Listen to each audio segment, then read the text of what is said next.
Donc, bonjour à tous. Ah, pardon. Ah, voilà. Attends, déjà, je me trompe. Voilà. Donc, bonjour à tous. Je suis ravi de vous accueillir dans cette section consacrée à l'épargne et au vieillissement. Donc, il y a un titre qui est « Recycler l'épargne des sociétés vieillissantes ».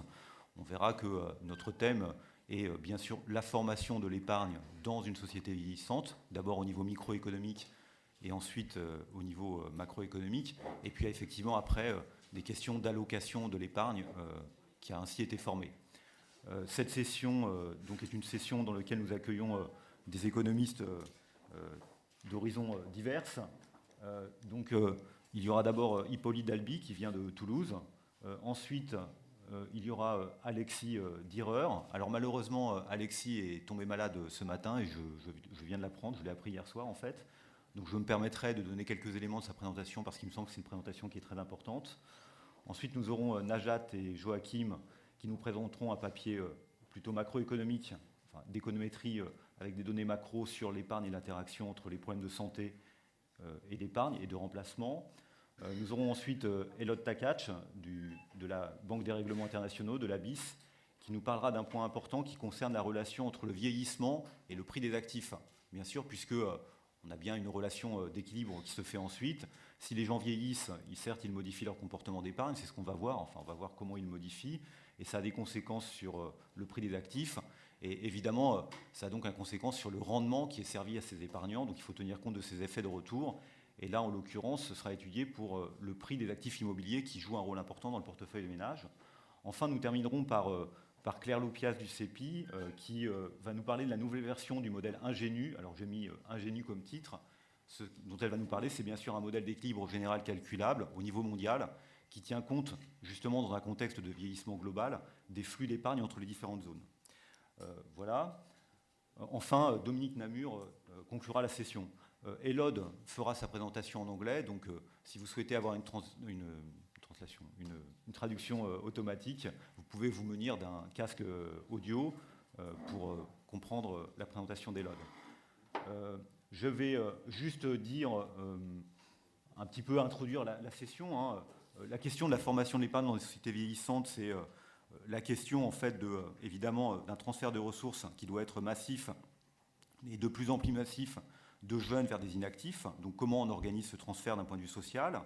Ça concerne évidemment la quantité et la qualité de l'épargne. Donc on aura des interventions qui concernent bien cette qualité de l'épargne, notamment la place de la rente, par exemple, des annuités et des comportements par rapport à ces rentes, la place de l'immobilier. On a un autre thème qui est également important en termes de socialisation, c'est la place que l'on a dans ces transferts pour de la capitalisation ou de la répartition. Donc quel degré de socialisation de ce transfert? C'est aussi un thème que l'on doit aborder globalement.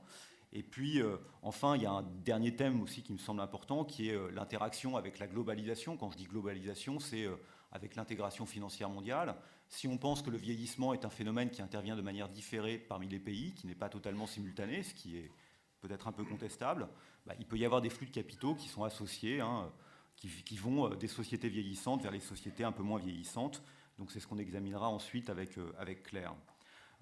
La manière dont j'ai organisé la session, c'est de partir d'abord d'un niveau microéconomique, donc des comportements individuels face au vieillissement. Et là, on va voir effectivement qu'il y a une série d'énigmes.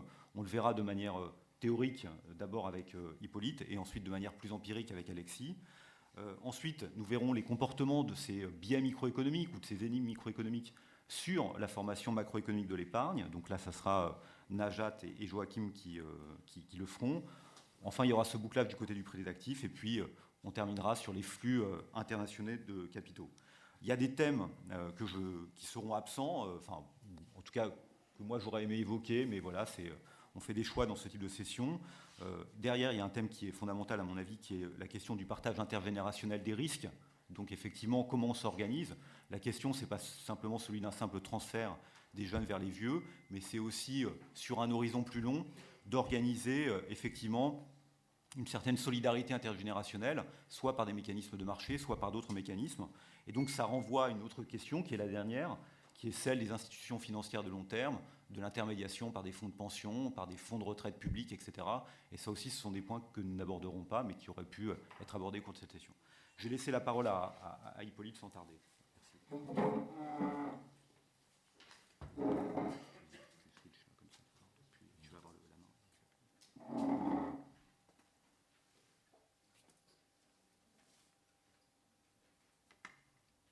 Donc bonjour à tous, je suis Polly Dalvis. J'attends que ma présentation s'affiche. Bon, vu que j'ai 10 minutes de présentation, je vais peut-être commencer tout de suite sans attendre la présentation. Donc je vais présenter un article qui est coécrit avec un collègue de Toulouse qui est Emmanuel Thibault. Et c'est un article théorique sur la demande d'annuité. Alors l'annuité, en fait, c'est une traduction littérale de l'anglais et c'est un produit financier. Et c'est un produit financier qui est un petit peu particulier parce qu'il prend en compte les probas de décès ou les probas de survie. Alors, si je devais le présenter de façon très simple, ben, vous avez comme n'importe quel produit financier, donc il y a un rendement, mais ce rendement dépend de votre survie. Donc vous achetez une annuité, si jamais vous survivez, eh ben, vous obtenez quelque chose, puis si vous ne survivez pas, eh ben, vous n'obtenez rien, mais vous perdez aussi votre capital, c'est-à-dire vos descendants n'obtiennent rien. Donc c'est ça qui fait la distinction en fait, de ce type de produit financier par rapport à une action, une obligation, n'importe quoi. Donc c'est un terme générique qui recoupe beaucoup de produits financiers. Par exemple, en France, on aurait la rente viagère ou le viager, qui est ce type qui est un exemple de ce type. On a aussi des retraites complémentaires, comme par exemple Préfonds, donc une retraite complémentaire pour les fonctionnaires, une possibilité d'avoir ça. Alors évidemment, on s'attend à ce qu'il y ait une certaine prime. C'est comme il y a un contrat d'assurance, donc on s'attend à ce qu'il y ait une certaine prime qui soit associée à ce contrat financier. Et on se dit, il faudrait au moins que ce contrat financier me rapporte plus qu'un autre contrat financier, d'accord ? Surtout si je tiens en compte du bien-être un peu de mes enfants, je me dis, d'accord, je leur laisserai rien, si j'achète ce produit financier, je leur laisserai rien après la mort, mais au moins, j'aimerais que de mon vivant, eh ben, ça me rapporte quelque chose. Et donc ça, c'est cette prime, et cette prime de l'annuité, et on s'attend bien à ce qu'elle soit décroissante avec la probabilité de survie. Voilà. Donc, moi, je vais réfléchir à ces questions de perception des probabilités de survie, et donc de la prime, et donc de la demande d'annuité. D'accord ?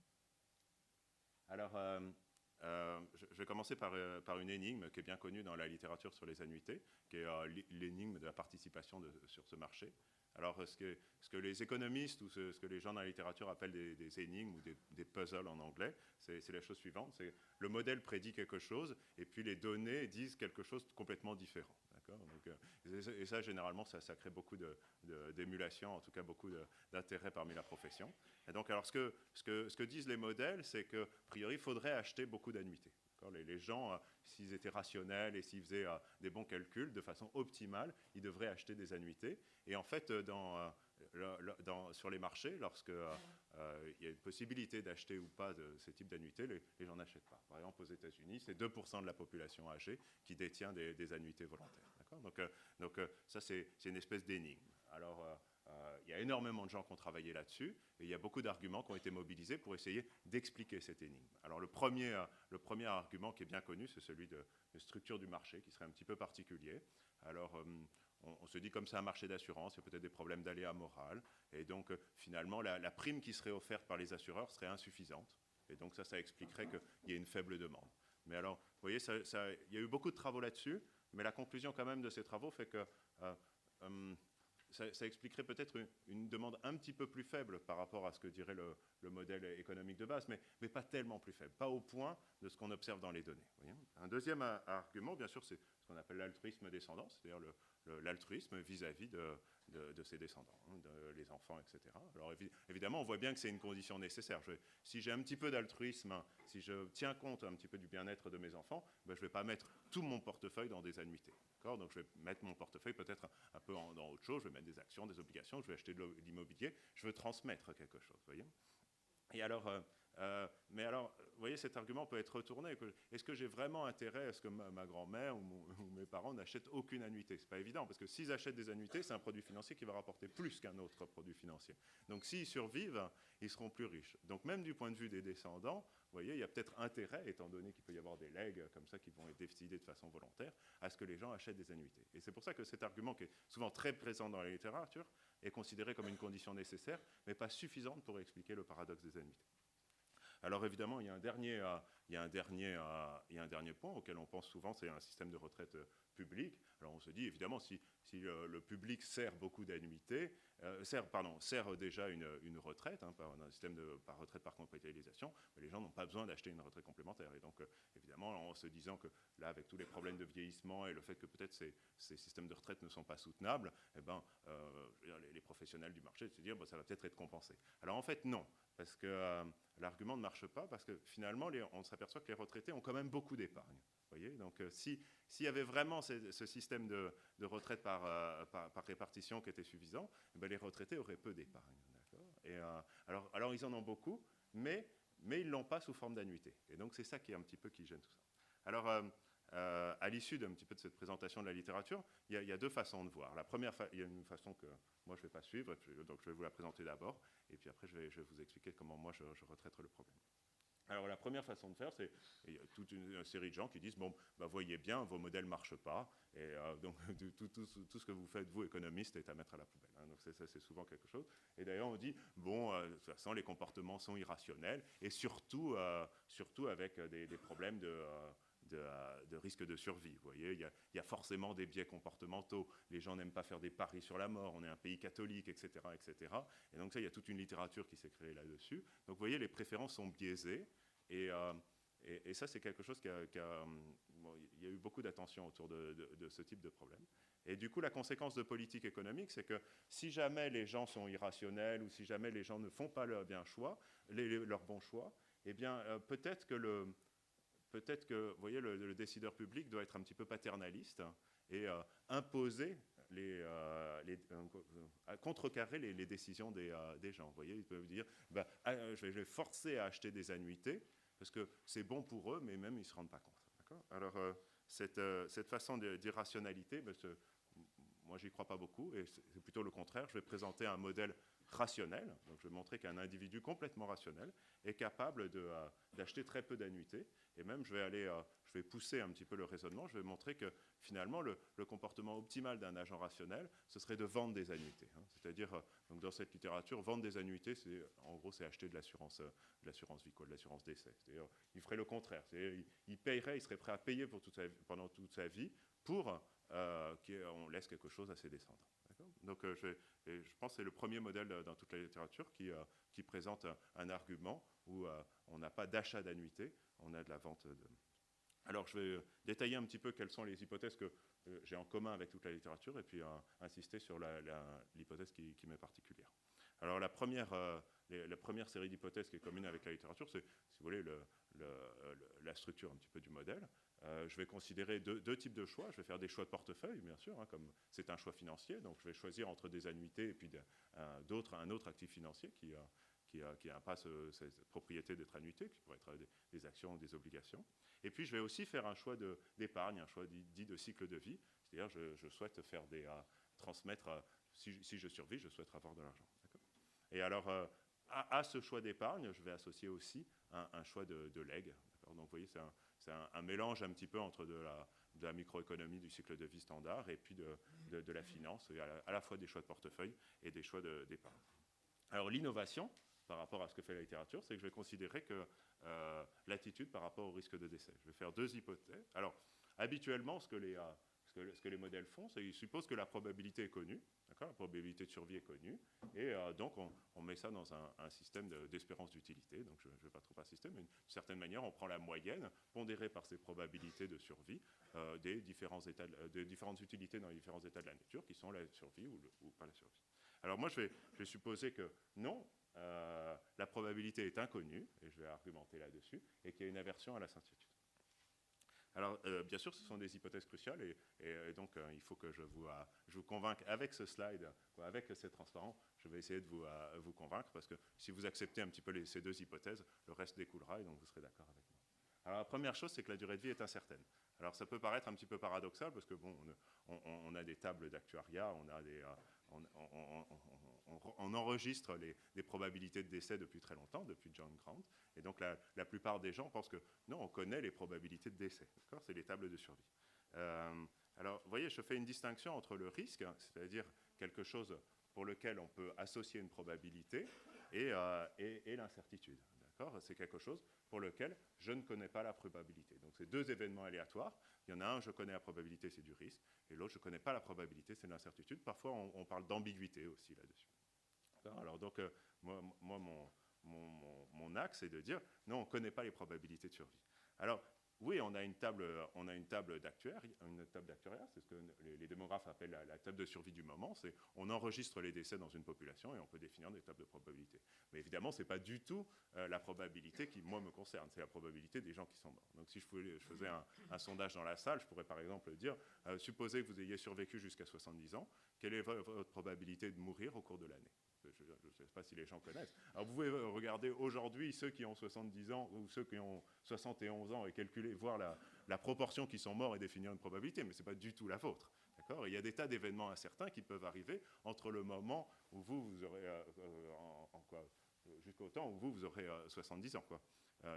Typiquement, il peut y avoir des nouvelles maladies qui arrivent, et ça c'est complètement incertain, on ne connaît pas du tout la probabilité qu'il y ait une nouvelle maladie. Il peut y avoir aussi des nouveaux progrès techniques qui vont réduire les maladies existantes, etc. Donc vous ne connaissez pas du tout la probabilité. En plus, je dirais, et notamment le cas pour les questions des annuités, c'est qu'on ne connaît pas du tout les probabilités. On connaît très mal les probabilités de survie, même du moment, pour les gens très âgés. Comme il y a relativement peu de données, c'est quelque chose qui n'est pas du tout bien fait. Et enfin, il y a une très forte hétérogénéité dans la population, quoi. L'écart type en fait, de l'âge au décès à 10 ans, c'est quelque chose que c'est 15 années, quoi. Je veux dire, c'est absolument énorme. Donc évidemment, plus on va plus on vieillit, plus l'écart type se réduit, mais proportionnellement à l'espérance de vie, ça reste quelque chose de très énorme. Donc vous voyez, en fait, la probabilité de survie, c'est une composée de probabilités. Ma probabilité des décès, c'est la probabilité que je chope tel type de cancer, et puis après que je meurs avec ce cancer-là. Vous voyez, c'est une composée de probabilités. C'est plein d'événements qui sont complètement aléatoires, on n'en sait rien. Alors ça, c'est la première chose, 4 minutes. Première chose, donc les durées de vie sont incertaines. Et en plus, j'ai une aversion à cette incertitude. Alors l'aversion à cette incertitude, c'est un petit peu comme l'aversion au risque, mais c'est particulier à l'incertitude. Supposez, qu'est-ce que vous préférez ? Est-ce que vous préférez parier sur quelque chose qui est une espèce de pile ou face, ou sur un match de tennis entre deux personnes que vous ne connaissez pas ? Si vous préférez parier sur pile ou face, vous savez que les probabilités, c'est 1,5. Un match de tennis, vous ne savez absolument pas. Si vous préférez donc le pile ou face au match de tennis, ça veut dire que vous avez une aversion à l'incertitude. C'est très, très différent. Ce n'est pas par rapport au certain, c'est par rapport à l'incertitude. Alors là, tout le problème, c'est de savoir est-ce qu'il y a une espèce d'aversion à l'incertitude pour les survies. Alors il y a des intuitions qui sont relativement anciennes et qui remontent à Keynes. Et Keynes dit simplement, supposez que vous alliez chez le docteur, vous avez une maladie, et vous dit, bon là, j'ai un traitement pour votre maladie, on le fait depuis longtemps, on sait que ça marche à peu près dans un cas sur deux. Et puis, mais j'ai un autre traitement qui est nouveau, mais je ne connais pas du tout ses probabilités de succès parce qu'on ne l'a pas du tout expérimenté. Qu'est-ce que vous préférez ? Si vous préférez prendre le traitement qu'on connaît bien, etc., eh bien, c'est que vous avez une aversion à l'incertitude. Donc ça, c'est une intuition qui date des années 20, hein, bien sûr, c'est Keynes. Depuis, il y a eu énormément de travaux qui ont été faits, et notamment des choses récentes. Je vais passer dessus parce qu'il ne me reste pas tant de temps, mais qui montrent qu'il y a une aversion à l'incertitude. D'accord ?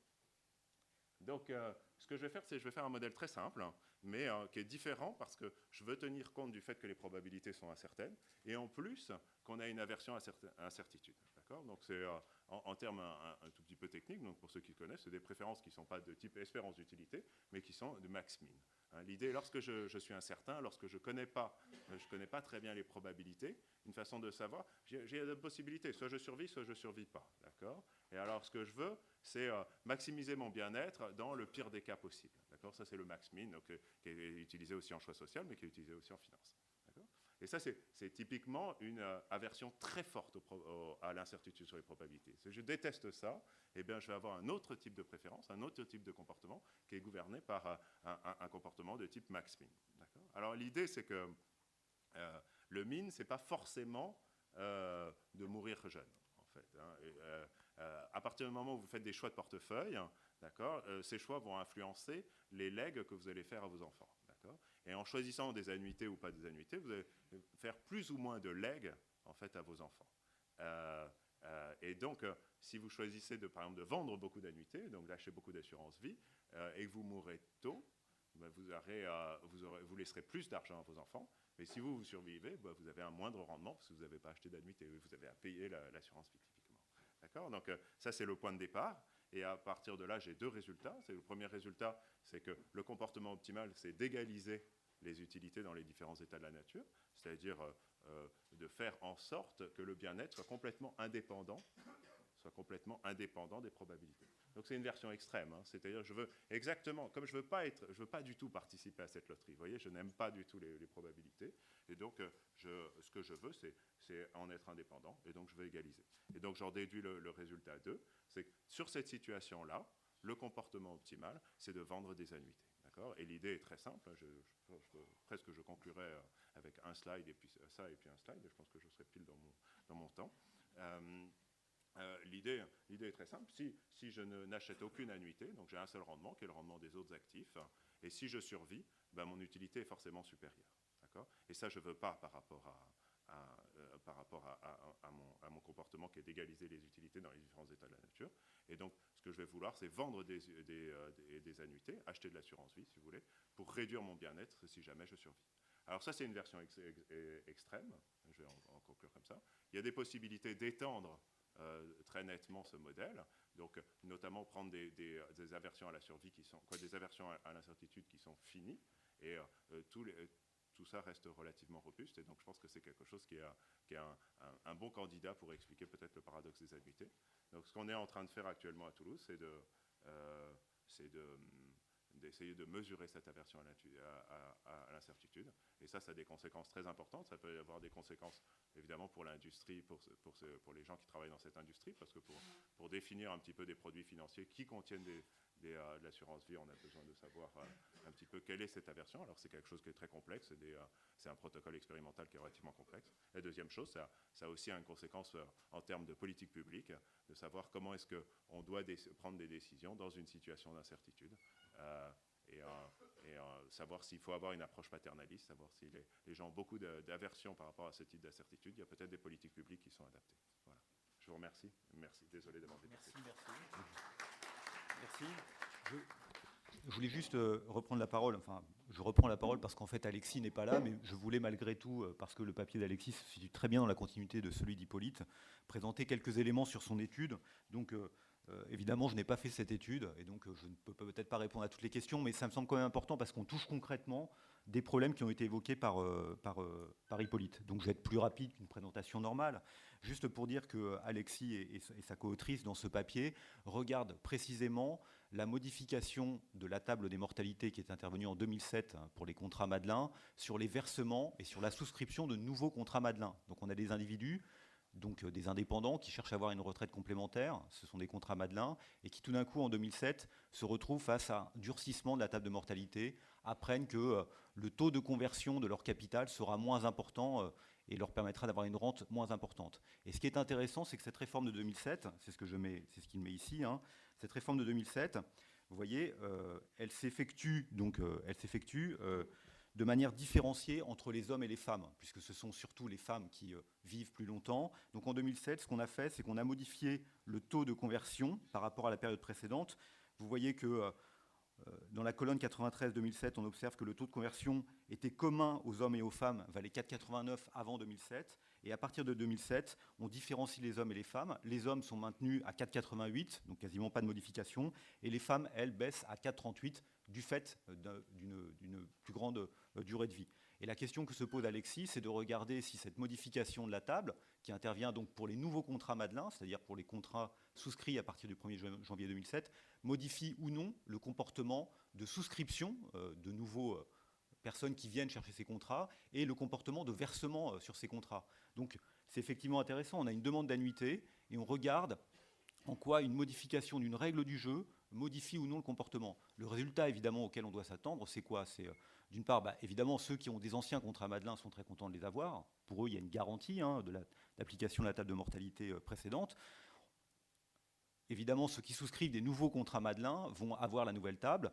Et l'idée qu'on a, c'est que s'ils veulent avoir une rente qui soit suffisante, ils doivent opérer plus de versements. Donc la question qui est posée, c'est de savoir si effectivement cette modification de la règle du jeu a-t-elle modifié ou non le versement des nouveaux contractants.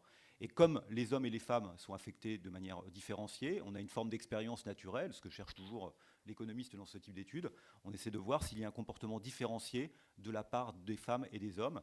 Et c'est donc ce qu'ont fait Alexis et sa co-autrice sur une base de données qui a été fournie par un grand assureur, donc avec des données micro vraiment très précises. Donc, à quel résultat? Donc, effectivement, les hommes et les femmes, on voit qu'il y a une grosse modification. À quel résultat ils aboutissent? Je suis désolé d'être aussi rapide et de ne pas rendre totalement justice à tout ce travail qui a été fait. D'abord, première chose à dire, c'est qu'effectivement, on voit qu'à partir du moment où la réforme, c'est ce qu'on voit sur ce dessin, à partir du moment où la réforme intervient au 1er janvier 2007, il y a une baisse des nouvelles souscriptions dans l'année 2006-2007. Les gens... il y a une baisse des nouvelles souscriptions qui sont simplement liées au fait que le produit est moins attractif. Donc effectivement, les gens souscrivent moins à ce produit, et c'est ce qui se passe au moment où la réforme est mise en place. Deuxième élément, donc voilà, la part des femmes dans les nouvelles souscriptions baisse, ce qui est effectivement, alors je ne sais pas, peut-être logique, on ne sait pas. On a une baisse du taux de conversion, donc on a un moindre rendement sur ces contrats d'annuité, mais en même temps, évidemment, ces contrats d'annuité ne sont pas simplement faits pour faire du rendement, ils sont faits pour fournir un revenu lors d'une période d'inactivité qui sera plus longue. Donc c'est quelque chose qui est paradoxal. Deuxième élément, ce que l'on observe également, c'est qu'on aurait pu s'attendre à ce que les femmes se rendant compte, les femmes, enfin en tout cas ceux qui sont affectés par cette modification de la table de mortalité, se rendant compte du fait que le taux de conversion est moindre.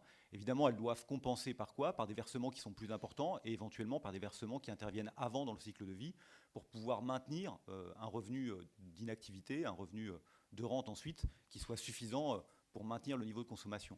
Or, ce que l'on observe, c'est que sur l'année 2007, donc il y a une étude économétrique qui est menée où on contrôle les caractéristiques individuelles et où on regarde de manière différenciée les hommes et les femmes. Donc ici, sur le dessin, on représente ce qui se passe pour les femmes. Ce que l'on observe, c'est qu'effectivement, l'année où la réforme est mise en place, les femmes ont tendance à plus verser sur le plan qu'elles viennent d'ouvrir, d'accord, sur le plan qu'elles viennent d'ouvrir. Donc les nouveaux souscripteurs versent plus, comme s'ils anticipaient effectivement que de toute façon, pour 100 € versés, la pension qui sera versée sera moindre, d'accord. Donc c'est un comportement qui semble rationnel. Il y a une communication sur la réforme, et peut-être que du coup les gens en sont bien conscients et modifient leur comportement de versement en conséquence. Et puis malheureusement, cet effet qui devrait être un effet permanent, si vous voulez maintenir un niveau de pension qui est suffisant, vous voyez que cet effet, les années suivantes, s'étiole, puisqu'on a un pic qui est atteint en 2007, l'année où la réforme est mise en place au 1er janvier, et puis en 2008, sur ces nouveaux contrats, donc qui serviront des pensions qui sont moins élevées, on revient à un niveau de versement qui était l'ancien niveau de versement, c'est-à-dire les versements des gens sur les anciens contrats considérés la même année. Donc tout ça, en contrôlant encore une fois les caractéristiques de chaque individu en termes de revenus, en termes d'âge, etc. Une question supplémentaire que s'est posée Alexis, qui n'est pas dans les transparents, c'est de regarder si cela pouvait inciter éventuellement les gens à souscrire plus jeunes à un contrat d'annuité, en sachant que, évidemment, encore une fois, c'est bien les années qui portent le rendement, donc ça c'est un fait connu, donc on pourrait avoir ce forme de compensation, et les auteurs n'ont pas observé de modification dans l'âge de souscription des contrats.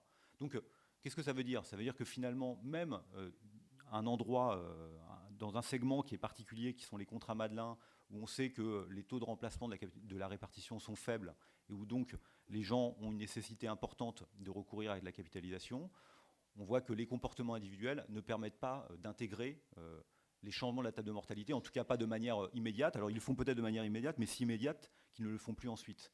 Donc on voit évidemment qu'il y a un danger, enfin qu'il y a un danger, j'exagère certainement, mais qu'il y a ici quelque chose qui montre que les gens ne sont pas totalement rationnels dans leur choix et qu'ils n'ont peut-être pas bien compris comment fonctionnait effectivement le rendement des annuités, où il faut tenir compte du rendement financier, mais bien sûr le diviser par la probabilité de survie, et donc en quelque sorte compenser éventuellement par des versements supplémentaires, et c'est ce qui n'est pas fait.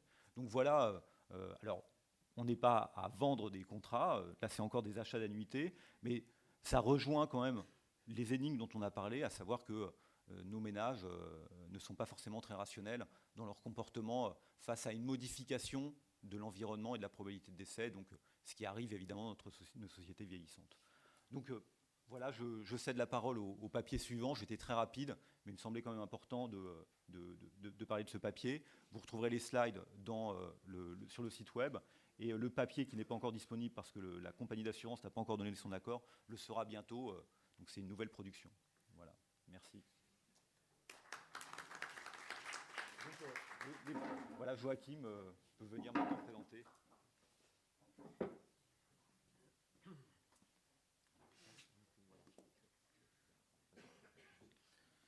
Bonjour, merci beaucoup pour cette opportunité d'avoir cet échange. Notre papier traite essentiellement d'une question. On connaît très bien l'impact des réformes des systèmes de pension et de retraite sur le comportement d'épargne, mais on a un petit peu moins regardé en fait l'impact d'autres systèmes de welfare, et notamment les systèmes publics de santé et la subvention implicite que ces systèmes représentent à la consommation des biens de santé sur les comportements d'épargne. Donc notre papier, c'est en gros une extension de la littérature, disons que l'on connaît très bien, au système de santé. Alors, en toile de fond, il y a un certain nombre de papiers dans la littérature, que, comme il a été dit déjà ici ce matin, adresse un certain nombre d'énigmes qui questionnent le modèle de cycle de vie. Ces énigmes, on les connaît, c'est par exemple le fait que vous avez un impact de l'accroissement de la longévité sur l'épargne qui est un petit peu ambigu. On s'attend effectivement que les individus rationnels, quand ils vivent plus longtemps, ils anticipent qu'ils vont avoir besoin de plus de revenus pour financer une période plus longue de consommation, donc ils vont avoir un taux d'épargne un peu plus élevé. Alors on trouve donc un impact, cette augmentation de la longévité qui est un peu donc ambiguë. Comme on a été dit aussi ce matin, les personnes âgées continuent à épargner beaucoup. Pourquoi cette période, pourquoi cette rupture dans la vie liée donc à la retraite n'est pas correctement anticipée, et on continue à épargner, quelque sorte comme il y avait une espèce d'excès de revenus pendant la retraite qui générait donc une épargne qui serait un peu bizarre. Et puis effectivement donc cette rupture cette chute un peu brutale, disons, de fin de la consommation, exactement au moment de la retraite, qui est aussi cette discontinuité qui est un petit peu bizarre, parce que autant sur donc la durée des ans de vie après la retraite, il y a de l'incertitude, autant l'âge de la retraite, c'est quelque chose de relativement connu, donc on peut l'anticiper. Pourquoi tout d'un coup il y a cette baisse à la fin de la consommation très très forte au moment de la retraite. Donc il y a donc un certain nombre d'énigmes. Nous on va proposer donc une approche un petit peu plus, disons, intégrée. Et la présentation, c'est en 3 points. Donc, je vais vous parler un peu de quelques faits stylisés assez rapidement.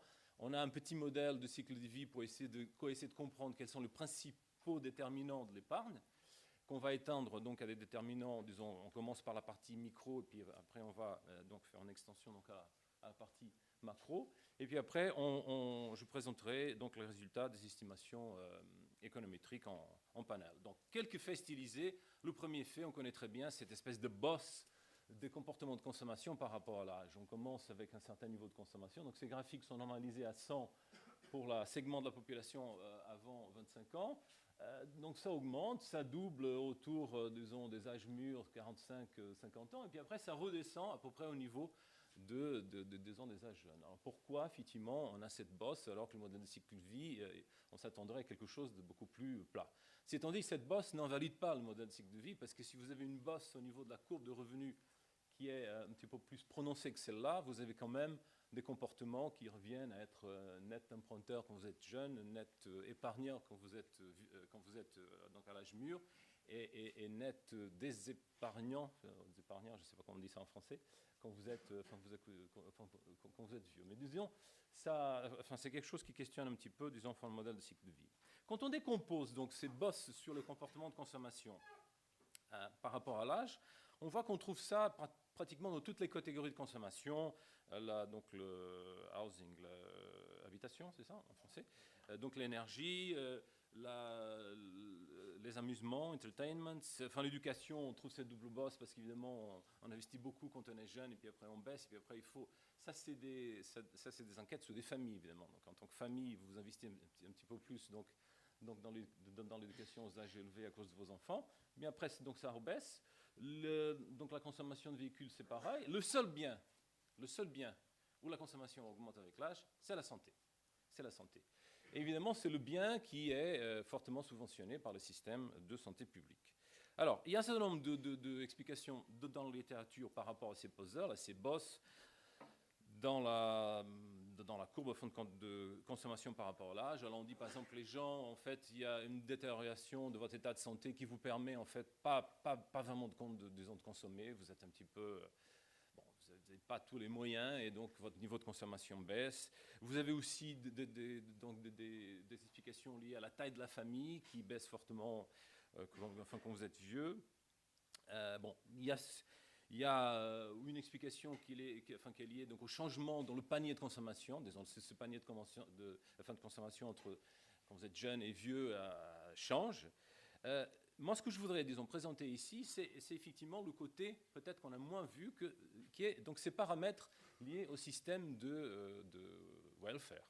Commençons donc pour la santé. Donc ça, c'est bien connu. Cette part des dépenses publiques de santé par rapport aux revenus des ménages n'a cessé d'augmenter depuis bien longtemps. Et on sait bien cette augmentation régulière des dépenses de santé par rapport au PIB, c'est quelque chose qui questionne pourquoi, effectivement, il y aurait tout le temps cette augmentation. Donc, il y a des gens qui disent que la santé est un bien de luxe. Donc, effectivement, quand on devient plus riche, on va consommer de plus en plus de fonds de santé. Si étant dit, quand on fait des estimations sous cette élasticité revenu de la santé, on trouve plutôt quelque chose d'inférieur à. Le fait est que ces dépenses de santé augmentent en cette tendance, disons, de fin de long terme, donc à augmenter. Les taux de remplacement, la générosité, si vous permettez, donc des systèmes de santé, c'est quelque chose qu'avant donc les réformes récentes n'a pas aussi cessé d'augmenter. Des pays comme le mien, le Portugal, la France, donc même dans un pays comme les États-Unis, ces taux de remplacement ont augmenté de façon donc assez régulière. On voit par exemple ici donc l'impact donc des réformes donc en Suède, mais disons cette générosité globale des systèmes de welfare, c'est quelque chose quand même qui a pas mal, disons, augmenté, s'est développé. Et l'idée, c'est quel est l'impact de ces systèmes de welfare sur les comportements d'épargne. Alors, pour comprendre ça, on a besoin d'un tout petit modèle. Alors, on sait utiliser le modèle de cycle de vie. On a utilisé donc une version de ce modèle de cycle de vie qui introduit donc un élément d'incertitude sur la probabilité de survie donc après la retraite. Et c'est vraiment un modèle, on ne peut pas imaginer quelque chose de simple, j'espère pas simpliste, mais on a deux périodes, une période où vous consommez et vous épargnez, une deuxième période où vous avez un changement dans le panier de consommation qui est plus tiré du côté donc, des biens de santé. Et pour financer ce bien, vous avez en fait trois différents types de revenus. Vous avez le revenu qui vous vient du système de répartition avec un taux de remplacement qu'on appelle donc bêta. Vous avez le capital que vous avez accumulé pendant votre vie active, rémunéré avec un taux de rendement R. Et puis vous avez des transferts sociaux, T, qui pour nous, dans ce modèle, sont essentiellement associés donc, aux biens de santé. Et vous avez une probabilité de survie, parce qu'évidemment, le capital que vous avez accumulé pendant votre période active, il doit être normalisé, disons, par cette probabilité de survie. Évidemment, si vous vivez plus longtemps qu'anticipé, votre capital va, disons, vous permettre de financer donc un niveau global de consommation qui va être plus petit. Le fait est que quand on met tout ça ensemble, et surtout quand on introduit une contrainte, c'est-à-dire que le système doit être équilibré, et dans la version qu'on présente aussi, on équilibre le système essentiellement par les taux de contribution, voilà. On aboutit, à partir donc, des comportements microéconomiques, avec certaines hypothèses de symétrie, vous arrivez donc à une équation d'épargne agrégée qui est celle-là, qui vous dit que l'épargne agrégée dépend de P, cette probabilité de survie. Alors ce ratio P, 1 plus P, en fait, c'est tout simplement l'espérance de vie donc après la retraite. Après, vous avez donc les paramètres liés à votre système de welfare, le bêta qui est donc le taux de remplacement, le taux des transferts, le ratio de dépendance, disons, le nombre de vieux par rapport au nombre de jeunes, et puis donc le taux d'intérêt. L'impact de ces variables sur le taux d'épargne est relativement simple. L'espérance de vie, en fait, a un impact ambigu. C'est-à-dire l'espérance de vie, effectivement, peut avoir un impact, qui est négatif sur l'épargne. Et en fait, ça dépend des autres paramètres. Quand le système de welfare est extrêmement généreux, en fait, vous avez un résultat un peu bizarre. Vous augmentez l'espérance de vie, en fait, vous réduisez l'épargne. Normalement, pour des systèmes, pour des valeurs, disons, normales du système de welfare, vous avez donc le signe anticipé, c'est de vous augmenter l'espérance de vie et vous augmenter l'épargne. Les taux de remplacement, le taux de subvention des biens de santé a bien un impact négatif donc, sur le taux d'épargne. Plus vous êtes subventionné au moment de la retraite, moins vous avez incitation donc à épargner. Le taux de dépendance, évidemment, un impact négatif aussi sur le taux d'épargne. Plus il y a donc cette population de vieux par rapport aux jeunes, plus ça doit réduire l'épargne. Et le taux d'intérêt, un impact, disons, positif. Alors, on a fait un acte un peu héroïque, c'est-à-dire qu'on a pris cette équation et puis on a simulé cette équation. C'est-à-dire, au lieu de passer directement aux estimations économétriques avec une forme semi-réduite, on a pris cette petite équation. On a dit, voilà, est-ce que la théorie économique, un modèle simple de cycle de vie, permet d'expliquer quelque chose, observer des comportements d'épargne. Alors, à notre surprise, dans pas mal de pays, en fait, ça explique pas mal. Et cette équation, je voulais vraiment insister là-dessus, il n'y a aucune calibration. Normalement, dans les systèmes, dans les modèles d'équipe générale, etc., on calibre donc ce genre de choses sur certains paramètres, de façon à reproduire ce qu'on observe pour une année donnée, ou pour une période. Là, il n'y a aucune calibration, c'est vraiment... On a fait donc des estimations de taux d'emplacement, de dépenses de santé. On connaît donc les données de population. On connaît donc le taux d'intérêt réel. On a des données donc sur la probabilité de survie. On a mis tout ça ensemble. Et par exemple, pour le Canada, ça marche très bien. Pour les États-Unis aussi, ça marche relativement bien. Pour d'autres pays, ça capture bien donc les tendances et le niveau de l'épargne. En France, ça ne marche pas du tout. En France, cette équation dit en fait que les Français devaient épargner beaucoup moins. Et pourquoi ils devaient épargner beaucoup moins? Parce qu'effectivement, le système est extrêmement généreux. Et donc, normalement, ils ne devraient pas avoir des incitations pour épargner. Et pourtant, ils épargnent. Donc, ils épargnent, en fait, beaucoup, et même beaucoup plus que dans les pays où on a fait des réformes qui sont censées augmenter donc, l'épargne. Donc là, il y a quelque chose qui manque clairement dans ce modèle de cycle de vie. Alors, qu'est-ce qui manque? Il manque des déterminants probablement macroéconomiques. Le premier qui est lié à ce qu'on appelle donc l'équivalence ricardienne, c'est-à-dire qu'il y a une certaine compensation entre l'épargne publique et l'épargne donc privée. Et puis, ce qui manque aussi, c'est une certaine forme, disons, de hystérésie ou de persistance en termes de comportement qu'on va essayer de capturer par des termes d'interaction. 2 minutes, très bien. Alors, sur l'équivalence ricardienne, juste pour vous dire, cette relation entre... Donc en bas, dans l'abscisse, c'est le budget, donc c'est positif ou négatif, donc le budget public est en déficit ou en excédent. Sur la verticale, donc c'est le taux d'épargne. Donc on trouve bien cette relation négative entre le budget et le taux d'épargne des ménages. Hein, donc quand on met donc tous les pays et toutes les années ensemble. Alors le test économétrique. Donc là, on revient aux choses, disons, plus traditionnelles. On a mis, disons, un certain nombre de déterminants ensemble avec une spécification qui est donc linéaire, comme on fait d'habitude. Mais disons, les déterminants qu'on a mis ici, ils sont quand même justifiés, ils sont inspirés par notre petit modèle, disons, de fin de cycle de vie. Donc, il y a les déterminants classiques, le taux d'intérêt donc, de fin de long terme, le budget public avec l'équivalence ricardienne, les paramètres des systèmes de welfare, du côté santé et du côté pension, la structure d'âge de la population, et puis des termes d'interaction qu'on va voir qui sont extrêmement utiles pour comprendre un peu ce qui se passe. Donc voilà, c'est le dernier slide. Donc voilà donc les estimations économétriques. Alors donc c'est un panel, un panel sur 18 pays de l'OCDE sur la période 70-2003. Donc on a déroulé donc la méthode classique. On a fait d'abord donc les effets fixes. Après on a rajouté donc les termes d'interaction. Après on a testé avec les random effects, donc modèle à erreur composé. Et puis après on a fait une estimation donc dynamique avec le modèle donc GMM. Ce qui est intéressant, c'est que les résultats sont relativement robustes. Par exemple, l'équivalence ricardienne, tout en haut, le public budget balance, ça marche très bien. Donc, c'est bien donc, un impact négatif. Ce n'est pas égal à 1, c'est-à-dire une augmentation d'1% du déficit public n'amène pas une augmentation d'1% de déficit, oui. N'induit pas une augmentation de 1% de l'épargne. C'est un petit peu, disons, inférieur, mais le coefficient est quand même assez important, autour de 0,7.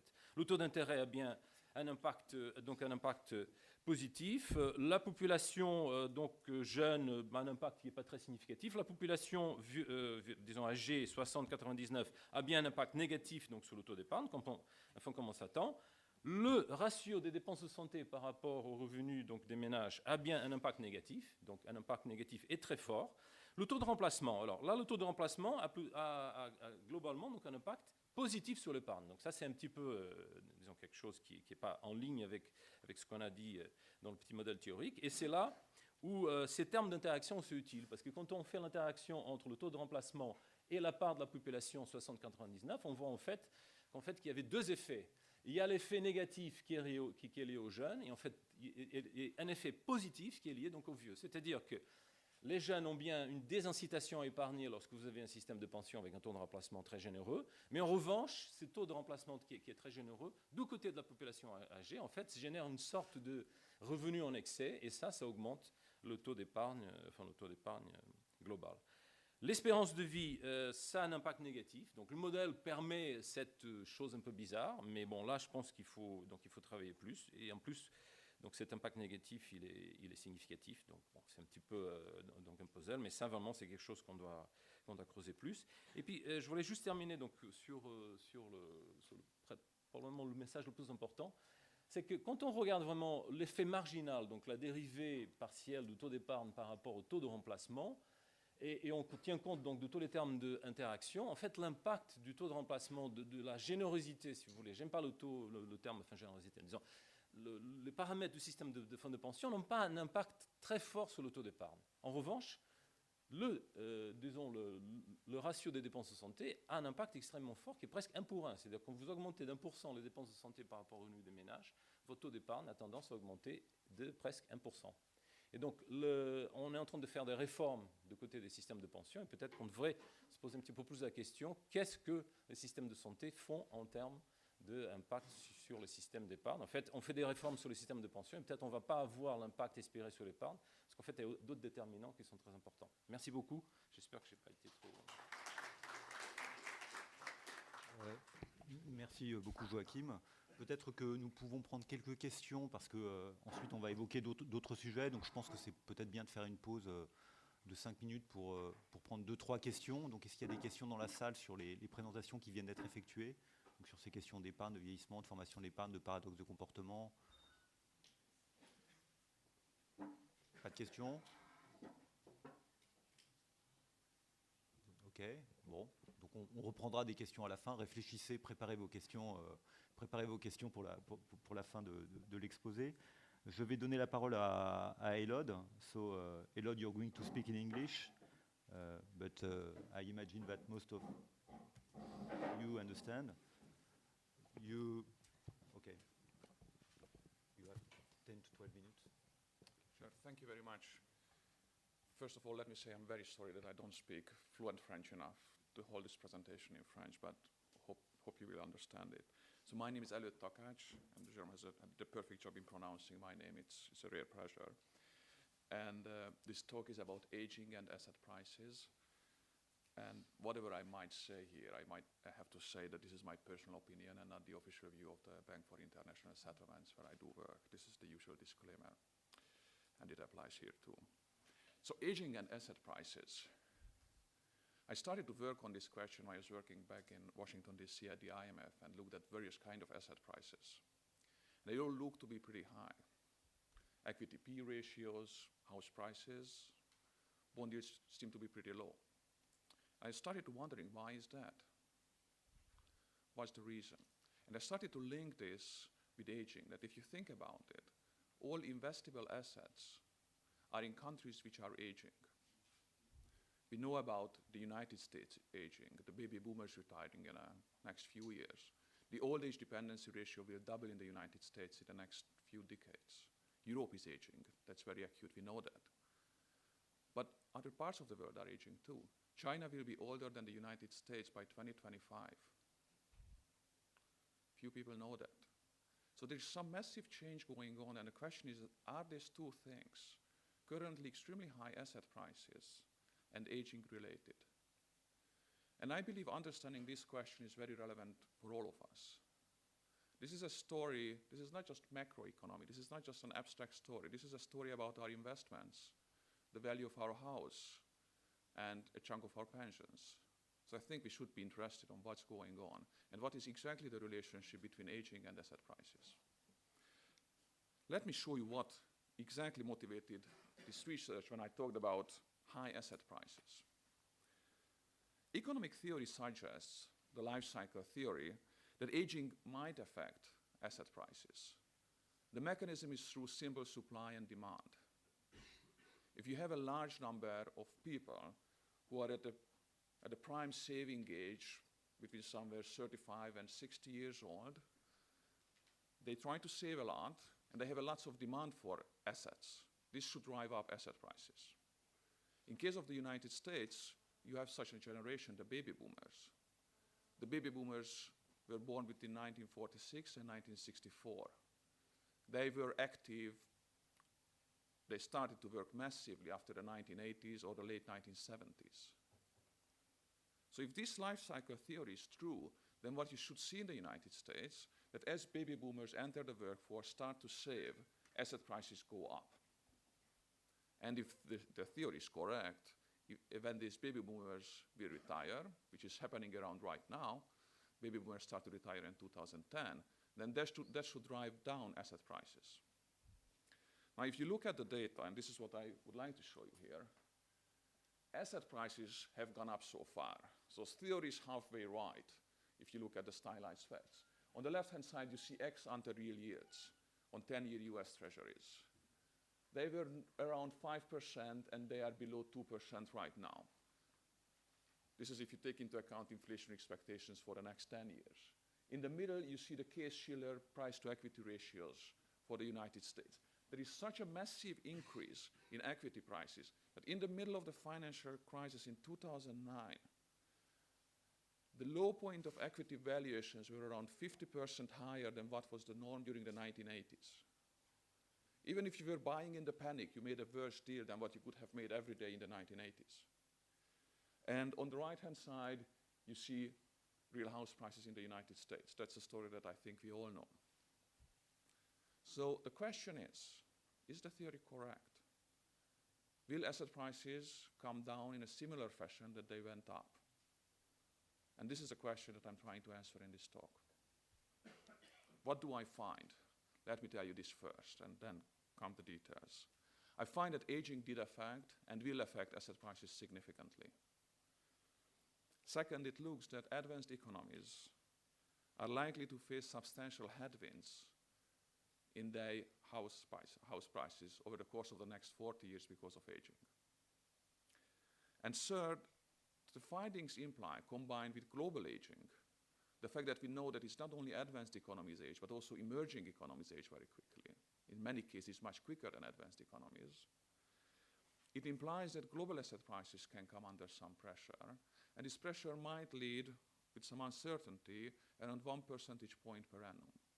This is nothing catastrophic, but it's substantial if you think about your long-term investment or your pensions. So let me give you an outline, how I will go in the following of this paper.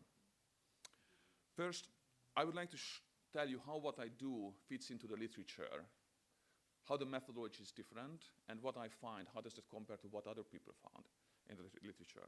Second, I would like to show you the backbone of the empirical analysis. Our time frame is very strict, so it's really the backbone, not the details. And last, I would like to move to the results and discuss the policy implications. What does it mean? How public policy should, or your private investment policy should respond to these findings. So about the literature.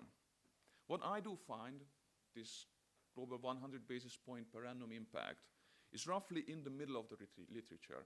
Greg Mankiw, in a paper, joint paper with Weil in 1989, found what he called an asset price meltdown, a massive increase in asset prices due to aging.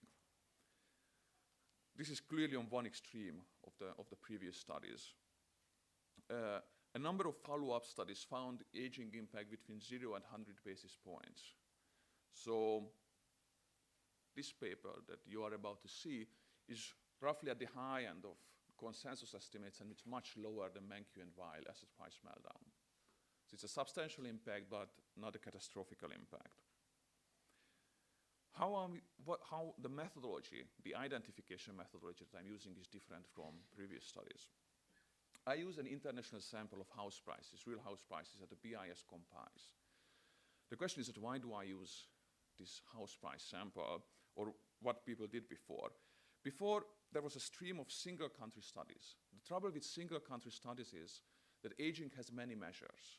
You have the old age dependency ratio, median age, and so on and so forth.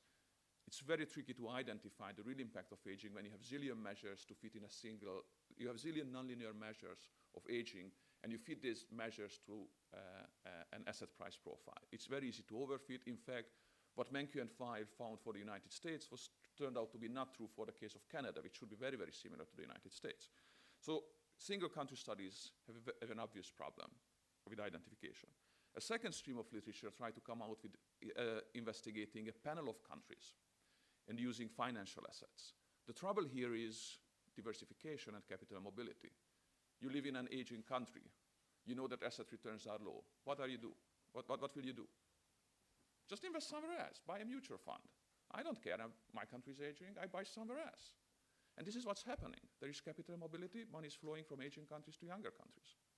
If in such a setup, you try to measure the impact of aging on financial assets, you can't really identify the problem because capital mobility dilutes the impact of aging already. So that's why I use house price data. It's much more difficult to invest in houses abroad. It's possible, but much more difficult. It's much more lumpy. There's a tax treatment. And I hope to identify aging a bit better this way. So let me show you the sample of the universe of real house prices that we have. Here you see the core European countries, the European periphery, Northern Europe, and these are the non-European countries in the sample. Just if you look at very tangentially, you can see that Asian countries seem not to do that well. Japanese house prices, German house prices don't do as well as Australian or British house prices. So there might be something in a story, but you shouldn't derive too much conclusions from charts. So what I do is I do a panel regression. And what I find is I use a theoretical model to identify key drivers, key demographic drivers. And what I find is that real GDP per capita is a substantial driver of real house prices. The wealthier you are, the more expensive houses are. And the elasticity is around 1%. 1% higher real GDP per capita corresponds to 1% more expensive house prices.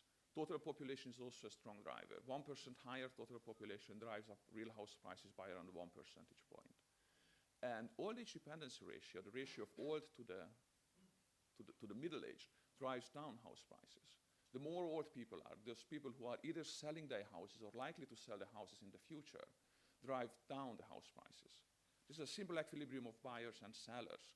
If you don't have any kind of aging going on in the society, if population is growing, that means the next generation is bigger. You will have more buyers in the next 25 years than sellers. That's good for prices. This is captured by total population. Old age dependency ratio here captures absent population growth, the impact of aging. If population is not growing and the old age dependency grows, that means in the next 25 years you will have more old people, more sellers of houses, and that should drive down the prices. All right, these elasticities are at that level. What does it mean? What does it imply for these countries? Let me show you this chart. This is first for English-speaking countries. The blue bars, these guys, show you the estimated historic demographic impact on house prices. The red ones, I use the UN population projections for total population and old age dependency ratio for the next 40 years.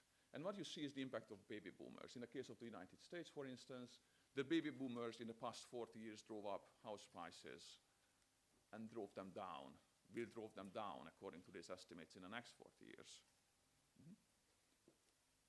This is the picture for continental Europe. We are in France, so this is France. France is somewhat similar to English-speaking countries in a sense that demography was favorable so far. It will turn to be not so favorable in the future. But if you look at most other European countries, the picture is much less great. So far, in fact, the demographic headwinds are much stronger in Europe as Europe is aging much quicker than these English-speaking countries. Of course, there's one caveat that I talked about the demographic impact on house prices, the demographic impact on asset prices. This is one part of the story, but this is not the whole story. Real GDP per capita was also a very strong driver. So here what you can see is historic house price changes. These are the yellow bars and the estimated demographic impact. You can see that those countries which had a demographic headwind tend to have lower house price gains, but by all means, demography is not a destiny in terms of house prices. If you want to speculate on house prices, maybe demography is not the most, demography is certainly not the only thing to take into account. And I'm kind of running out of time. So let me just say that these estimates are subject to a number of risks. And there's a number of caveats that one should make. I would just emphasize here two very visible risks to these estimates. I think it's obvious that there is large of heterogeneity and a number of econometric issues can arise. But I think that there are two very visible risks to these estimates. On the upside, there is a chance that old age and working age will get redefined. We use the old age dependency ratio. The old age dependency ratio is the ratio of the old to the working age. The cutoff is 65 years. There is no reason why somebody 66 years old in 2050 should be considered old. We are moving to a more service-based economy. Probably people can work or might need to work much longer. This would dampen the impact of aging and push it to the future. So that's an upside. My estimates on the downside might not be that strong. On the downside, however, there is a trend of cutting old age benefits, healthcare benefits, and pension benefits. If this comes through, that might make the life cycle stronger. In a sense, old age people might need to run down their assets quicker or stronger than in the past because they can rely less on government. And that would make all these impacts much stronger. And obviously it has impact for asset prices, and if you were to plug in global demographics, you would wind up around a 1 percentage point per annum decrease in asset prices. The question is, what I find, that is aging will decrease asset prices, house prices substantially, and global asset prices can come under the pressure of around 100 basis points per annum. What does it imply for public policy? What can you do about it? What are the implications that we know? And I would like to talk about one in detail now, and maybe if there's a question, we can talk about that later on, about financial stability or that sustainability implications. But I think pensions are key. The way how we think about pensions. I think this research highlights that private, so-called pre-funded pension plans come under very similar pressures due to aging than public pay-as-you-go systems. The mechanism shouldn't be such a big surprise. When people talk about the demographic challenges for pay-as-you-go pension system, the problem is that you have a smaller working age population and you have a bigger old age population to support, so you need to take away more income from the working age and give it to the old age. That's a problem for the pay-as-you-go system. Now, the situation is not an awfully different from the private pre-funded pension schemes, because what you have in these schemes, you change incomes not through taxation, but through asset sales. You have a large number of old people who are trying to sell various kind of assets to a shrinking and lower number of working age people. That probably doesn't do that good for the price of these assets. And this is the impact that this paper highlights, that private pension funds face very similar challenges. If aging challenges pension provision, but the solution is not necessarily going for private pre-funded pension schemes because they face very similar challenges than pay-as-you-go systems. And there is no global diversification. If only your country were to age, you could diversify away, but the world is aging. Remember, China will be older than the United States. There are not that many very young regions left. It's Africa, India, maybe the Arab world. So, minus 2 minutes. So thank you very much. I think this is important, and I would conclude with at minus 2 minutes. Yeah. Thank you very much. Thank you. Moreover, you make a perfect transition with the following papers, because now Claire is going to present a world equilibrium model with a flow of capitals. So, you may speak. Alors Bonjour, je vais vous dire quelques mots du modèle Ingenu, qui est un modèle qui a été développé par le CEPI, le FCE et le CEPREMAP. On est en train de calibrer une 3e version du modèle où on a modifié un certain nombre d'éléments. C'est un modèle mondial dans lequel on a divisé le monde en 10 zones. Le but initial de ce modèle, il y a 10 ans, c'était d'étudier l'impact des vieillissements relatifs des populations sur les sols des balances courantes. C'est toujours le but du modèle. Maintenant, dans les améliorations actuelles sont l'introduction du pétrole, l'accumulation de dettes publiques, et on a changé la façon dont était modélisée l'imparfaite substituabilité des titres dans le modèle. Alors, les 10 zones, donc il y a l'Afrique hors Méditerranée, l'Amérique du Nord, l'Amérique du Sud, le monde chinois, l'Europe de l'Est hors Russie, l'Europe de l'Ouest, le monde indien, qui est plus grand que l'Inde, puisqu'il y a des pays autour très peuplés, le Japon, le monde méditerranéen et le monde russe. Donc, si vous voulez avoir une idée de la carte, voilà la carte en couleur. Ça correspond à peu près à des zones géographiques, à part l'Australie qui est avec l'Amérique du Nord, mais bon. Donc là, vous avez un exemple de répartition de la population mondiale. Donc, les projections de population utilisées sont la population des Nations Unies. Le monde indien est plus grand que le monde chinois, puisqu'il n'y a pas que l'Inde et que la Chine dans les deux mondes, mais les pays autour. L'ordre de grandeur est le même, plus d'un quart de la population mondiale. On voit que l'Europe est déjà très petite, ainsi que l'Amérique du Nord, à peine 5% de plus. Donc je ne vais peut-être pas m'attarder sur ces graphiques. Ça, c'est l'évolution de la population en millions entre 1950 et 2100. Donc vous voyez qu'en 2010, comme je viens de le dire, notre monde indien est déjà plus grand que notre monde chinois. Et le 3e monde en taille, c'est l'Afrique. Je vous rappelle qu'il n'y a pas la Méditerranée dans notre zone Afrique. Je vais peut-être passer sur le pourcentage des régions dans le total, je viens d'en parler. Je voudrais m'attarder un peu sur le taux de croissance de la population en âge de travailler, qui a été recalculé là pour les 10 zones, zone par zone. La courbe en noir gras est l'évolution pour le monde entier. Et donc, on constate que ce taux est en 2010 d'en gros 1,75% par an et qui va descendre très progressivement avec les hypothèses centrales du Fonds des Nations Unies pour atteindre 3/4 de point en 2030.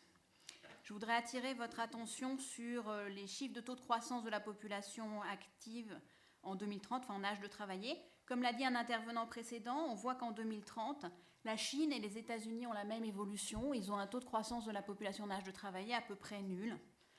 Et à cette même date, il restera 4 zones seulement avec des taux de croissance de la population en âge de travailler positifs. L'Afrique, donc avec et sans Méditerranée, le monde indien et l'Amérique du Sud. En revanche, 4 autres zones auront des taux de croissance très négatifs. Le Japon, qui a déjà un taux de croissance de la population en âge de travailler négatif, et puis l'Europe dans toutes ses composantes, Ouest, Est et Russie. Alors, on a beaucoup parlé des taux d'épargne par âge et de l'évolution du ratio. Alors là, c'est les ratios de dépendance, je vais peut-être passer, on en a déjà assez parlé. On a parlé beaucoup des taux d'épargne par âge et de l'évolution de la part de la population qui avait un taux d'épargne supérieur à la moyenne. Donc, Hippolyte tout à l'heure parlait de paradoxe. On voit bien sur ce graphique qu'en 2010, l'Amérique du Nord a un relativement haut ratio d'épargnants, de population en fort âge d'épargner, et c'est un des paradoxes de ces modèles. Le modèle est à 10 zones, donc c'est 10 grandes zones. Donc ce sont des zones qui sont, comme elles sont grandes, sont relativement fermées. Donc juste pour mémoire, le taux d'ouverture mondial de chacune de nos zones, en moyenne, ce n'est que 10%, puisqu'il y a beaucoup de commerce intra-zone, puisque nos zones sont relativement grandes. Donc je vais vous dire 2 mots de la structure du modèle, un peu de l'état actuel du modèle et des hypothèses centrales et des perspectives, puisqu'on est en train de recalibrer le modèle et donc on n'a que des résultats très très préliminaires. Donc c'est un modèle micro-fondé dans lequel il y a en gros 5 types d'agents. Donc il y a des consommateurs qui maximisent leur utilité, il y a de la production un peu détaillée, de les administrations publiques, et je vais surtout insister sur le marché des titres. Donc c'est un modèle à génération imbriquée. qui est calé en quinquennal. Donc on considère des classes d'âge de 5 ans, donc il y a 17 générations. Donc les consommateurs ont des préférences qui sont fondées sur leurs préférences pour le présent, de l'élasticité intertemporelle. D'autres intervenants sont revenus sur le rôle des legs ad hoc dans l'épargne, ils sont pris en compte, et les probabilités de décès qui sont aussi prises en compte. Donc c'est relativement standard, entre guillemets, sur la consommation. Alors ce qui est pas tout à fait standard et qu'on est en train de modifier, c'est la structure des placements dans le monde pour modéliser l'imparfaite substitution des capitaux. Donc en fait, il y a 3 niveaux de décision. Il y a un niveau de décision de placement au niveau domestique, qui pour le moment n'est pas lui modélisé, dans lequel il y aurait de la substituabilité entre les titres publics et les titres privés. Donc là, pour le moment, on suppose encore une parfaite substituabilité entre titres publics et titres privés à l'intérieur des zones. En revanche, il y a ce qu'on appelle un espèce de portefeuille mondial dans lequel on pondère les placements des différentes zones. Alors, je vais peut-être passer aux transparences suivantes. Donc, il y a 3 entités, des actifs domestiques, donc dont je viens de parler. On a un portefeuille mondial pour lequel l'élasticité de substitution, l'imparfaite substituabilité est modélisée de 2 façons, avec une imparfaite substituabilité entre les différents portefeuilles, et puis aussi par le fait que on suppose des a priori sur les parts dans le portefeuille mondial de chaque zone.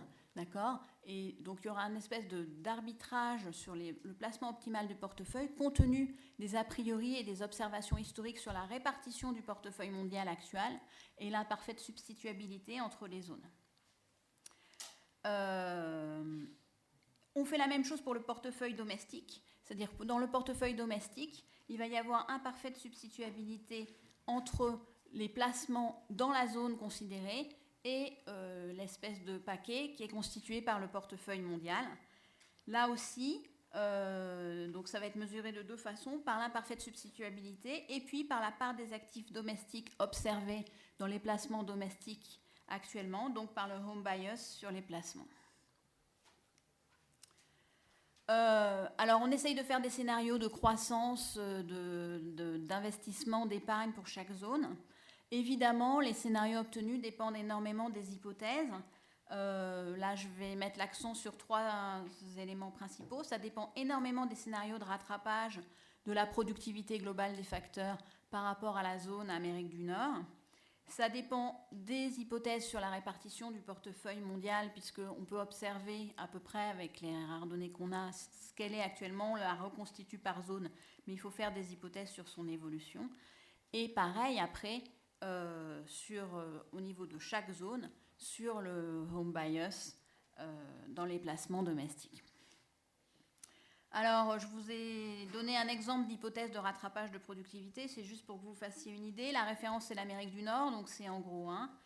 Et en gros, il y a dans cet exemple-là, il y a 2 niveaux de rattrapage.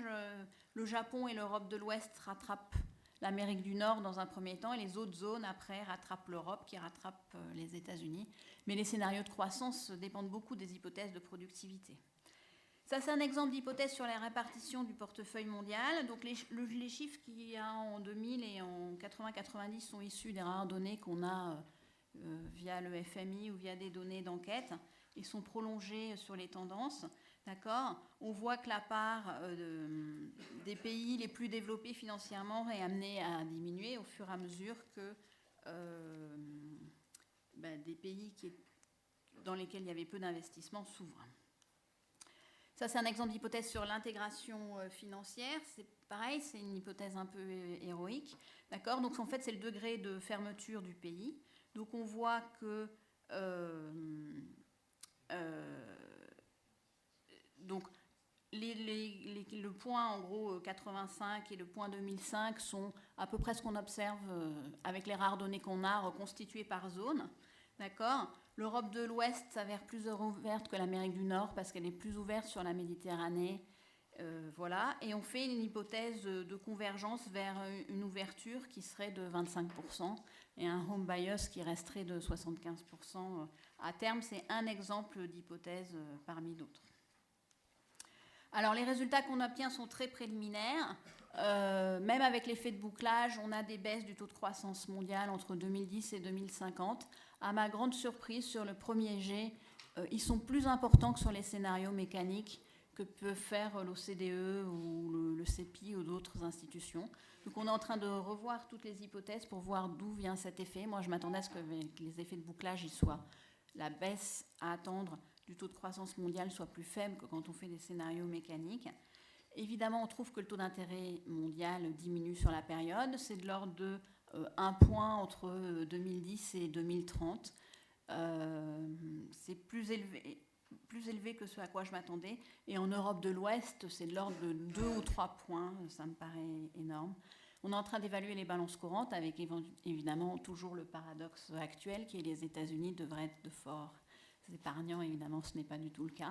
Donc il faut supposer des taux d'escompte pour le présent très élevés en Amérique du Nord pour réussir à expliquer ces paradoxes. Donc voilà, quel est le programme de travail ? Finaliser le scénario central avec des hypothèses le plus crédibles possible et étudier des scénarios alternatifs, notamment avec des niveaux d'aide publique différents. Ça rejoint les propos sur la soutenabilité des dettes publiques à long terme en fonction des niveaux de taux d'intérêt. Je vous remercie.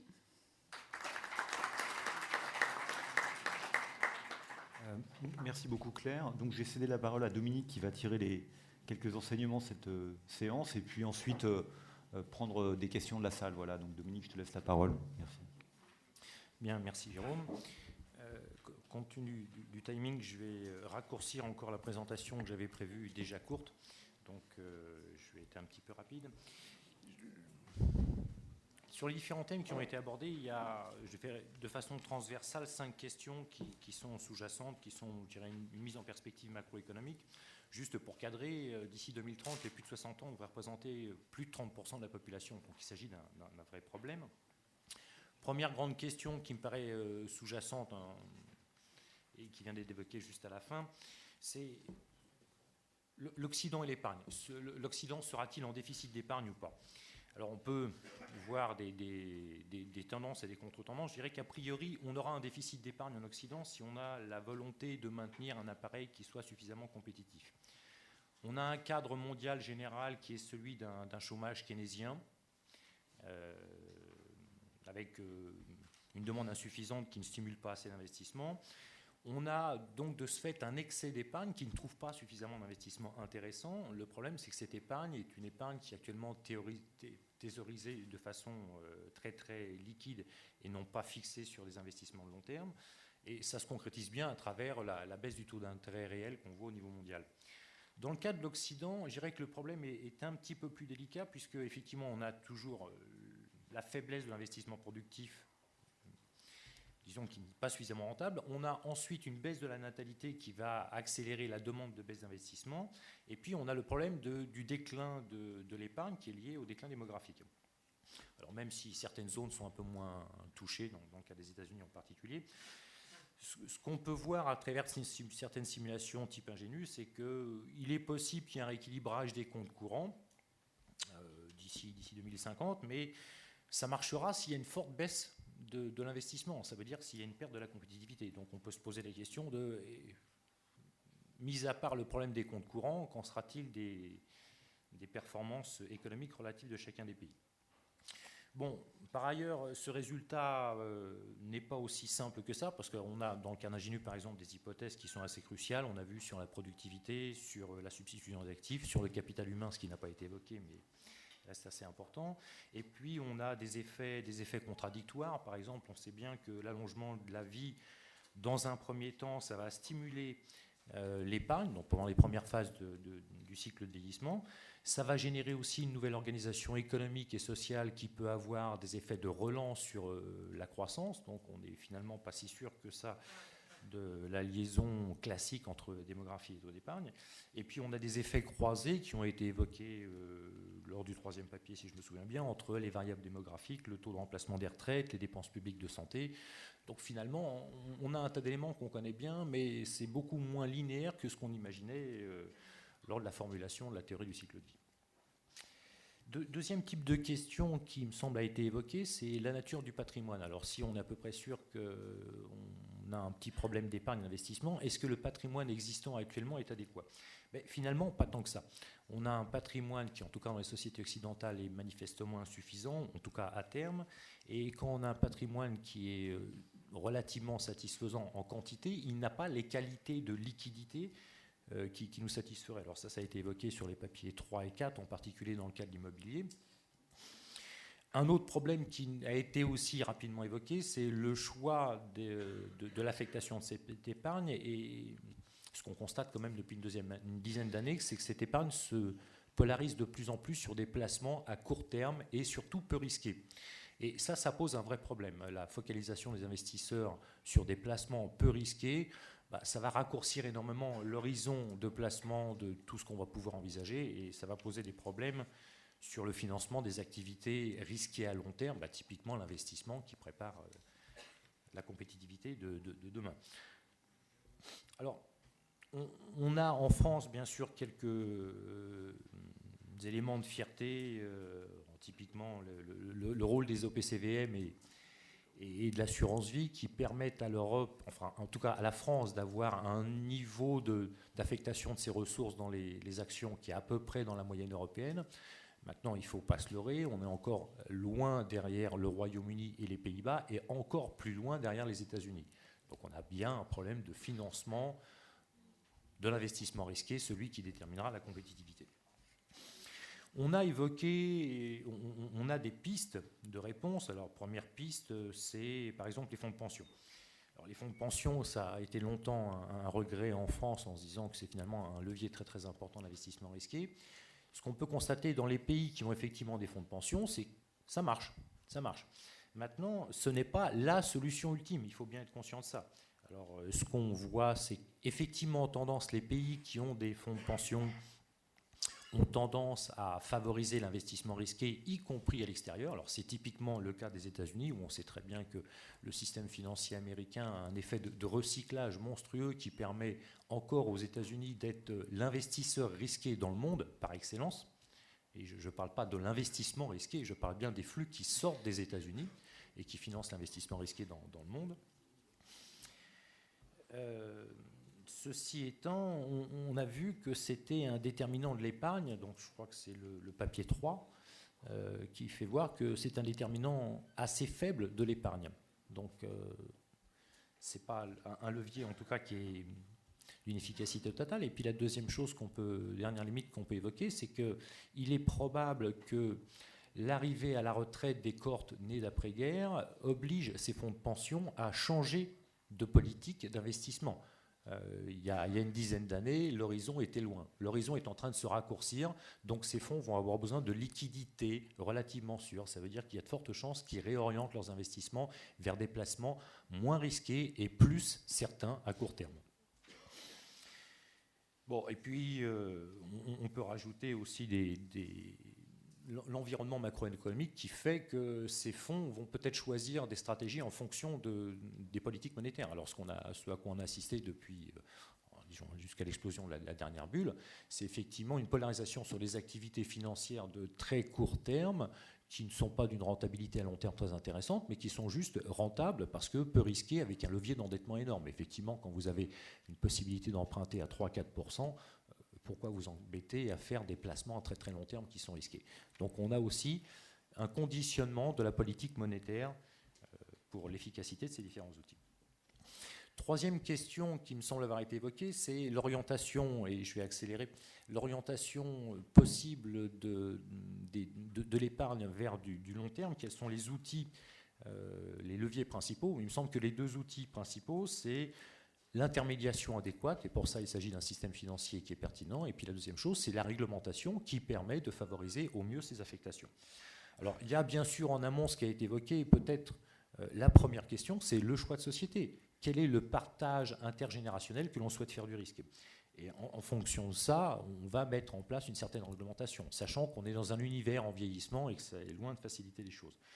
Ensuite, dans une deuxième étape, se posera une fois qu'on a arrêté l'horizon de la réglementation, alors ça peut être par exemple de la fiscalité à la sortie, la deuxième étape, c'est quelle est la méthode qu'on va appliquer. Effectivement, les deux méthodes ont été évoquées, soit on fait une méthode discrétionnaire, on laisse à l'individu le choix de, alors ce qu'on a vu, c'est que c'est loin d'être simple, ce cas-là, parce que les individus, on a soit une aversion à l'ambiguïté.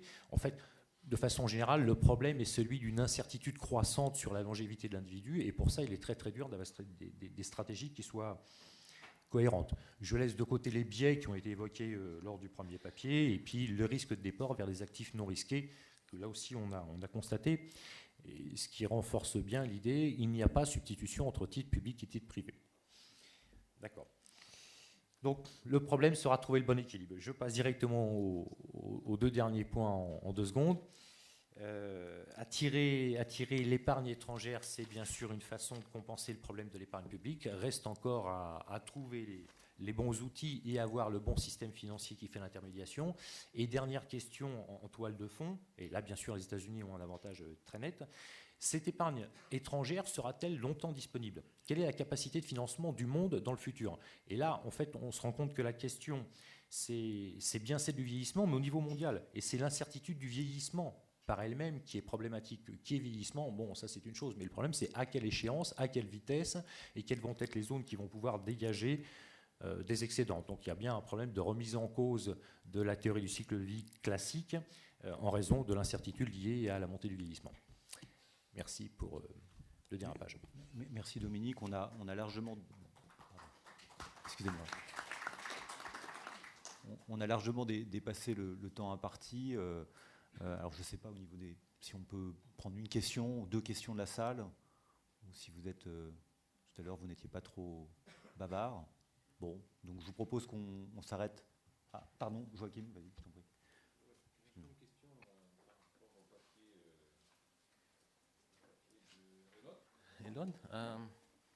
The question to you, because I have a bit of a difficulty to reconcile your results with 2 things. First, from the results that were presented just after you, in all these overlapping generation models, you see this stylized fact, tendency towards a downward pressure on interest rates. So this doesn't seem to match with your results. And the second is that you have sort of urbanization trend still pretty much going on in many countries, although in the OECD countries are less sort of strong than, of course, in emerging markets. But this urbanization trend would tend to generate, a lot of housing grants in the center of cities, and the value of the center of the city is probably going to increase because of the environmental connections. People are talking more and more about compact cities, for example. So these trends also should have an impact on the housing prices and the value of these assets. So I'm a bit sort of puzzled about the connection between these 2 pieces of evidence, of analysis, and yours.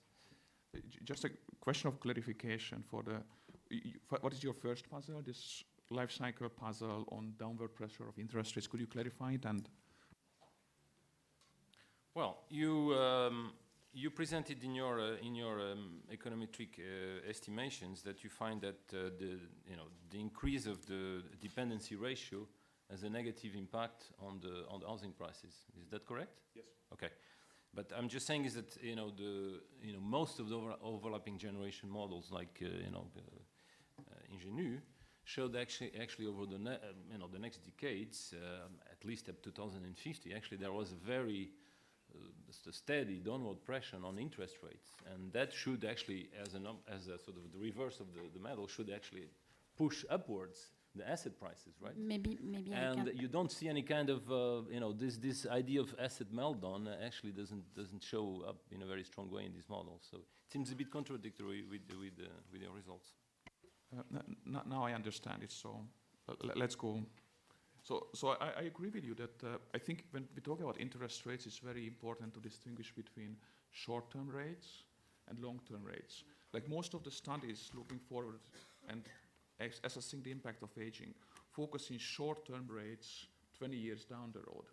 I'm focusing on long-term rates today. And the fact that aging pushed down long-term rates today is very consistent with the fact that aging will push down short-term rates, a consecutive of short-term rates in the next 20 years. Because today's long-term rates is the sum of these future short-term rates. So I don't see any contradiction. When we are talking about asset prices and interest rates, it's always the long-term real rate, not the short-term real rate. So I think that might be the disconnect. And I don't think that there is an inconsistency in that one. But I think it's a very good point to clarify that I'm talking about the long-term real rates. Second, the urbanization trends. The sample that I have focuses on OECD countries. Not even all OECD countries, but it's 22 advanced economies, and probably the pace of change is not as dramatic as in case of China, for instance. So I would say that there are countries which are fundamentally different, where urbanization still has a lot more to go, and you have very big structural changes. China is such a case. I think Africa is such a case, where you have a lot more to go. So I'm not sure that my model is directly applicable. I think I'm kind of sure that it's not directly applicable to China or Africa. But in case of Europe, I think that the cities have been built, and population growth is not that some of them might get bigger. And this is a macro model, so it might be that you affect the distribution of wealth, that some cities get more expensive, and the city centers in these big cities get more expensive, and small cities get less expensive, or just the other way around. There are lots of arguments that with the technological development, the hub nature of cities is not that important. I don't know. And certainly this is not a paper about picking locations, but about trying to catch these big macro trends. And if you look at cities where housing demand is going away, look at Germany, for instance, Rostock, or the cities which face a draw of population, I think you can have substantial demand effects, and this paper is about that. And even in those countries which as a country face today demand effects, you see very hot spots where there's no problem in terms of real estate valuations. So I think that would be the answer, that the paper is not perfect for understanding small city level changes, but hopefully good for understanding big macro changes. Thank you. Thank you. If I may just add a word, in fact, about the first point. I think the main difference is in assumption on expectations. Ingenu is based on rational expectations, and so this decrease in the interest rates could perfectly be consistent with a very high boom followed by a larger bust.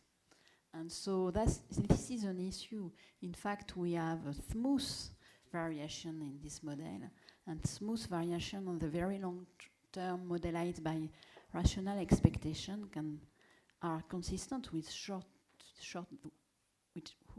movements that are not that short, in fact, of boom and bust. This is a real issue. Thank you very much. We finish this session. So il n'y aura pas de pause en fait pour pouvoir enchaîner directement sur la session suivante et tenir nos horaires. Donc je cède tout de suite la parole à la prochaine session. Voilà, et je remercie encore une fois les intervenants pour cette session et leurs travaux.